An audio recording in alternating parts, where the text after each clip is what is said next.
Now let's turn our attention to what can be done to prevent concussions in the first place. No device or equipment can totally prevent a concussion. Not headbands, not helmets, nor mouth guards.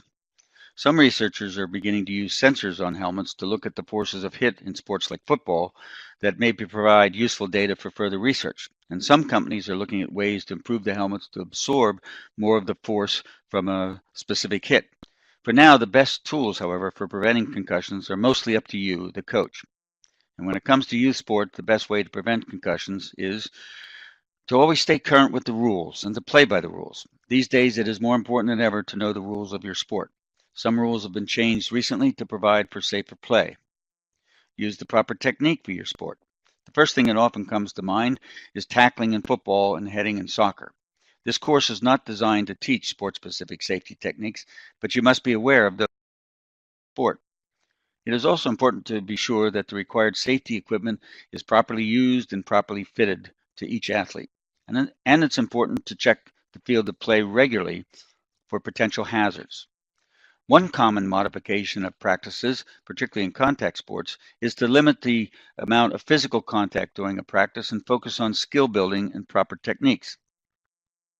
In the state of New Jersey, a physician's clearance is required before a player can return to sport after being diagnosed with a concussion. Other states often have slightly different requirements to determine who is qualified to issue such medical clearance. Whenever you have a player who has been cleared to return to sports after recovering from a concussion, pay particular attention to that player to determine if any signs or symptoms reoccur as you ease him or her back into full sports activities. Always remember that good sportsmanship goes a long way towards safe play. And never permit a player to play when signs or symptoms are present. You wouldn't permit a player with a broken leg to participate in a practice or competition. The same caution needs to be demonstrated when a concussion is suspected. As a coach, you are often, in fact, almost always the first line of defense. The old adage here is that an ounce of prevention is worth a pound of cure. Further, the reality is that when it comes to a concussion, the coach is usually the first person on the scene. Every coach needs to know the signs and symptoms of concussion and have a rehearsed emergency action plan.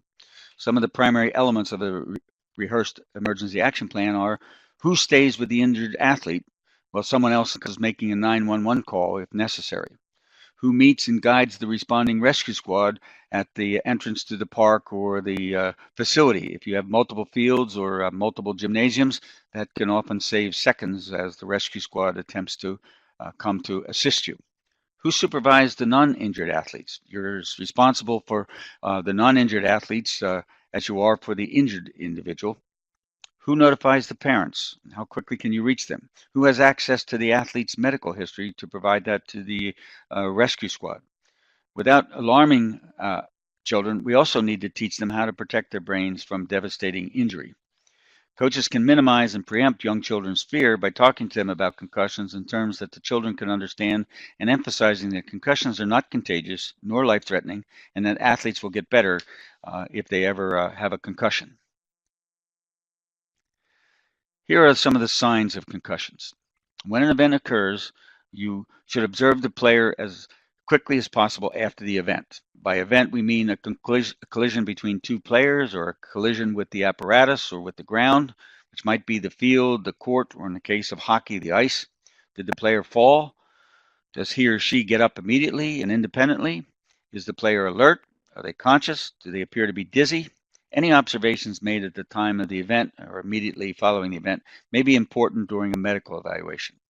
Notice that this slide addresses signs of concussions. Signs are things that can be directly observed, while symptoms are feelings that the player may report. The hallmark of a concussion is confusion and disorientation. You might notice that the player's balance is off. They may appear to be glassy-eyed. Their speech may be slurred, or what they say may not make sense. Keep in mind that loss of consciousness happens only in about 5 to 10% of the cases. If any of these signs occur, they may be short-lived. The important thing is that if any are observed, you pull the player from the activity and do not permit re-entry until written medical clearance from a qualified medical professional has been obtained. In the absence of any signs or symptoms, permission to re-enter the activity is warranted. Symptoms are what the player may report. Signs and symptoms result from chemical changes in the brain when it is concussed. On the previous slide, we talked about signs, what you may observe or see directly. Symptoms, on the other hand, are what the player feels. Feelings cannot be observed directly, but typically must be reported by the athlete. As discussed earlier, symptoms can show up immediately or they can become evident after a few days. Concussion symptoms typically fall into four categories, three of which are listed on this slide. They may be physical, such as headaches and feeling nauseous. They may be cognitive, such as feeling confused or the inability to remember. Or they may be behavioral and emotional, which shows up as irritability or acting out of character. Sleep is the fourth symptom group and includes sleeping too much, too little, or sleeping sporadically. Note that these are not a complete list of physical, cognitive, or behavioral symptoms, but they're the ones that the players may be most likely to report to you at the time of the event. In a moment, we'll go over the Pocket Concussion Recognition Tool, or CRT, that has a more complete list of possible signs and symptoms. Age makes a difference in a child's ability to report symptoms accurately. They may report symptoms differently at different ages. Elementary school children may not have the experience or the language skills to explain just how they are feeling and may complain just about not feeling well. They are more apt to complain about physical problems like a headache. When fatigued or overstimulated, their responses to feeling symptoms that they don't know how to explain could manifest itself in their behaviors. They may start acting out, which might include yelling out of turn, talking out of turn, getting upset for no apparent reason. Middle school kids, despite being more experienced and more verbal, may be reluctant to report symptoms because they don't want to be seen as different from their teammates. They may minimize symptoms so as not to stand out. Peer relations are particularly important to children during the middle school years. In addition to these items, the brain is experiencing a growth spurt as the frontal lobes begin to be used more in executive functioning as the child matures. Executive functioning are skills like decision making, organizing, and planning. This stage of development and the onset of puberty can be quite a confusing time for a young adolescent. So how do you decide that a concussion may have happened and whether to pull a player from the practice or a game? First of all, there has to be an event, something that you see or witness or has been witnessed and reported by others, and that you determine it had a significant degree of force. You might want to have the player or players involved sit on the bench to observe if any signs or symptoms are present. When a symptom is reported by others, and you didn't actually see it, but you observed the signs or the athlete reports the symptoms of a concussion, you must still pull the athlete from the activity immediately and have someone stay with them to monitor whether or not the signs and symptoms begin to worsen. Worsening symptoms are a red flag indicating that a 911 call should be made. If a player tells you that a teammate is complaining about a headache or dizziness, symptoms that you can't observe directly, you should have the player or players involved sit on the bench along with a responsible adult for further observation and keep track of what those adults report. It is important to gather all relevant information as soon as possible. Details about what happened on the field may help in further evaluation and monitoring. Facts such as what part of the body was hit, what was the player hit by or hit against? Was it a goalpost, the ground, another player? Did the player fall down? Was he or she wobbly? Did they get up independently? Did they get up immediately? What did the first person to attend to the player actually observe? The Concussion Recognition Tool, or the CRT, is a pocket card that was developed specifically for coaches like you. You can download this card or order hard copies of it from the Brain Injury Alliance of New Jersey at no cost. The Rutgers Youth Sport Research Council provides every coach who attends their safety course with this type of card. The front of the card lists the symptoms and signs of concussions for quick reference. The back of the card has a list of questions designed to check the athlete's memory. The inability of an athlete to answer any of the questions listed on the card could suggest a concussion and need for medical evaluation. These are questions such as, where are we playing today?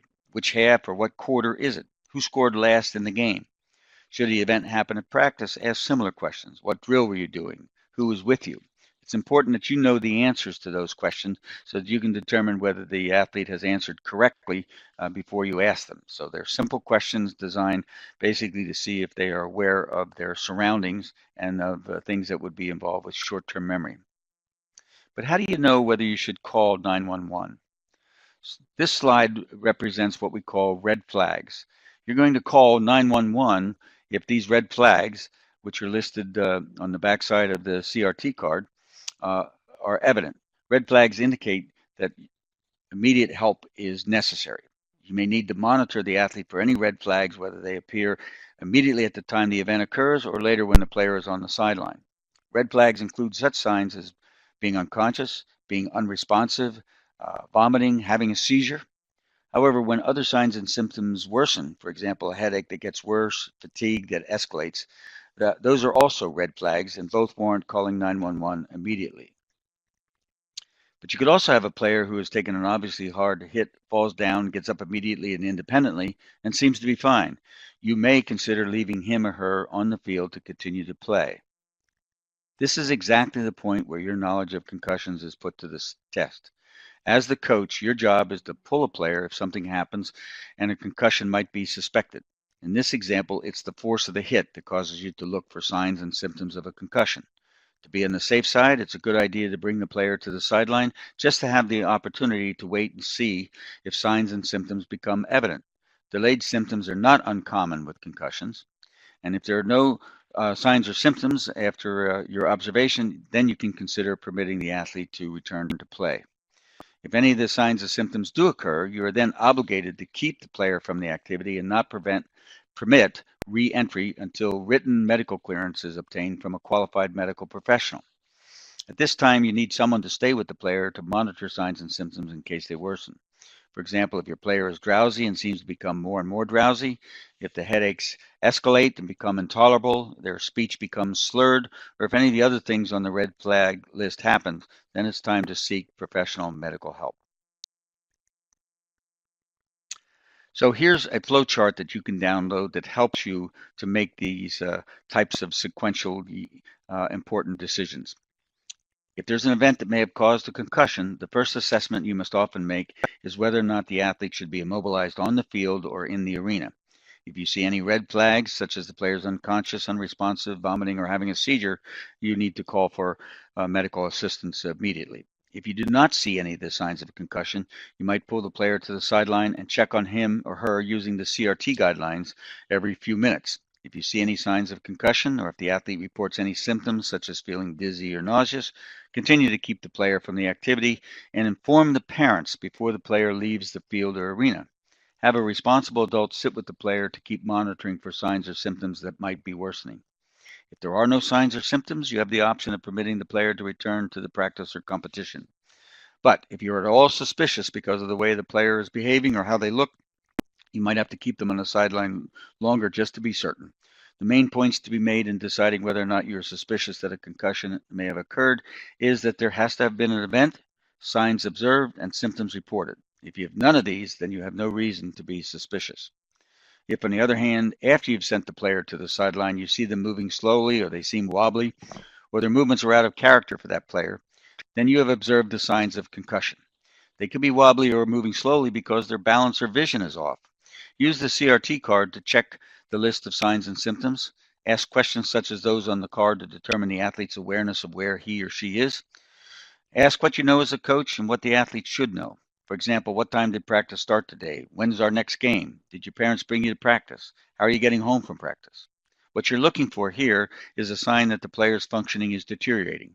If the player complains about symptoms getting worse, you should call 911. A player may become drowsy or sleepy, may vomit, or may begin to have trouble speaking. These are signs to call for help. If you observe the signs and/or the player reports symptoms but seems stable, you must keep the player out of the sports activity for the remainder of the day.